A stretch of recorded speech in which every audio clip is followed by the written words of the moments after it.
বৃহস্পতিবার বোয়িং 787-এর ভয়াবহ বিমান দুর্ঘটনায় বেঁচে ফেরা একমাত্র যাত্রী রমেশ কুমার বিশ্বাস।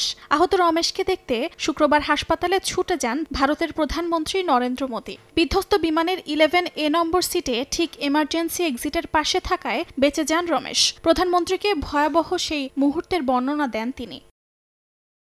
ভারতের সাম্প্রতিক ইতিহাসে এমন বিস্ময়কর বেঁচে যাওয়ার ঘটনা বিরল। মেডিকেল কলেজ হোস্টেলের ওপর বিমানটি আছড়ে পড়ায় সেখানে থাকা অনেকেই হতাহত হন। হাসপাতালে চিকিৎসাধীন তাদেরও খোঁজ খবর নেন প্রধানমন্ত্রী নরেন্দ্র মোদী। বিমান দুর্ঘটনায় আহতদের সান্ত্বনা দেওয়ার পাশাপাশি হাসপাতালের চিকিৎসকদের সঙ্গেও কথা বলে দিক নির্দেশনা দেন তিনি। দুর্ঘটনা তদন্তে সরকার এরই মধ্যে উচ্চ পর্যায়ের কমিটি গঠন করেছে বলে জানিয়েছেন কর্মকর্তারা।